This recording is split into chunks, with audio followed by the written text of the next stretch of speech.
another one on the theme of inhuman skin but not human. But I've made them all very, very different. And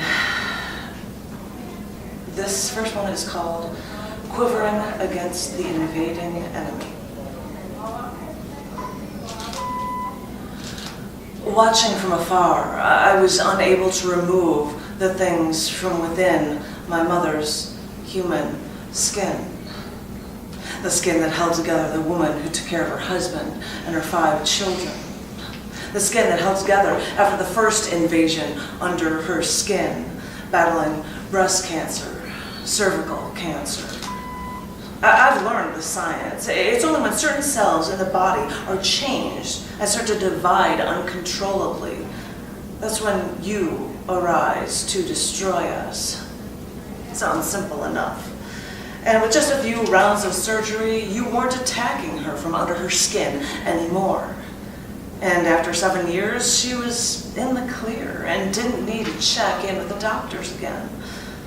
Until 10 years, she felt tired, had a fever, and the doctor said, "It's funny, with that much cancer in your history, it kind of makes sense that you'd get leukemia." Funny, isn't it?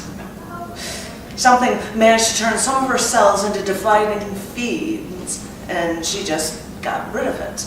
But trying to remove the devil from your blood is another evil, insidious, sticky story altogether. And she wanted to fight, but she saw the way her father fought cancer for 6 years. And she remembered his agony and how in the last 2 weeks of his life, she wanted her father to die, just so he was no longer in pain. It sounds cruel, but fighting an enemy in your blood will make the insane seem perfectly reasonable. So remember, expect nothing less when you're suddenly fighting an enemy from within, when you're fighting an enemy from under your skin. Yeah. Isn't that good? Just like you, writing that in the spot. It's really good. The 3 good ones were all done yesterday. That was mine. When my mother had leukemia, she was in and out, and she was in remission, and I went to visit her, and then we thought it was fine, and then I went again. It was a long thing, and then I was there alone with my father because he didn't want me to leave for 3 weeks in Florida, and I'm like, I'm going to write because I can't really talk to it. And I've never read this one, and I've done shows for my mom and stuff, and I don't write about God, but I did in this one. It's angry. But, so I'm sharing with you a poem I've never read before. It's called This Isn't Fair. This isn't fair. I was going to start being a punk girl now, dyeing the bottom of my hair bright red. And hey, I'm supposed to go and marry one of my closest friends in a few months, and I'm supposed to officiate a wedding and celebrate with them, and be able to party and laugh. And you had to go throw this curveball at me. This isn't fair. This isn't right. This is supposed to be a time to celebrate, to fly in the face of everything and stick your tongue out and say, so what? I can have fun. But this isn't fair of you, God. Why do you make me work so hard? Why do you change everything at the last minute? We've worked to stop this. We've done everything we could. We've done our damnedest to stop this. We've done our damnedest to stop you. Stop flexing your muscles. Stop proving us wrong.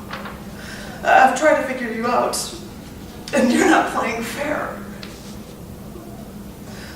What does your God do when you feel like you have it all?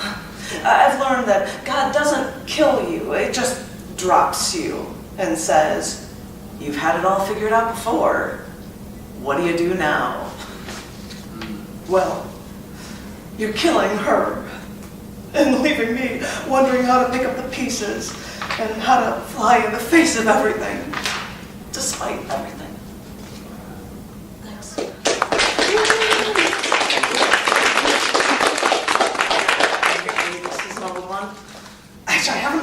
well, and I just pulled it out, so we're gonna see how this one goes.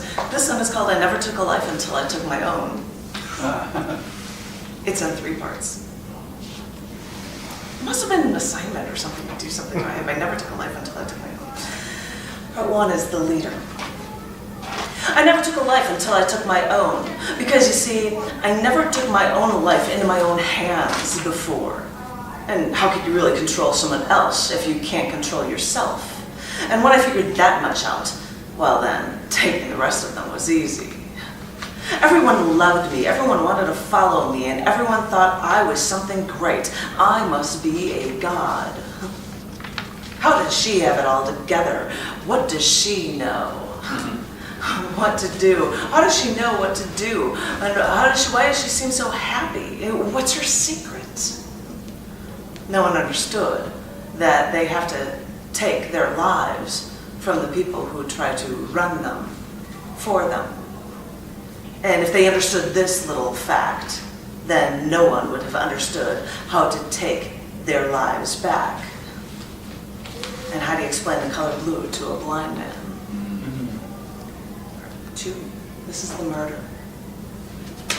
I never took a life until I took my own. I never had the power to pull people in, to make people react. But when I decided it was my time, boy, I left a legacy. I left a legacy behind because I became a hero, and oh, the masses loved me then. They scratched my name into their arm with a pin, a knife, or a fountain pen. They cried in my honor. They went to my gravesite and left roses, scratched crosses on my tombstone, drank with me, and left half-empty flasks on Saturday nights. But it's funny how they only loved me, held me as their idol, after I slain myself, after I was gone. This one's 3. This is the lost. I never took a life until I took my own. I never wanted to be on this earth. I never wanted any part of it. I never had the courage to kill the killers. I never wanted to play their game. But I guess I have. I never wanted to take a life, but I should have control over my own destiny, and if I don't want to be here, well, I should have that right. And this one thing I've done is the first thing I've ever done for myself in my life.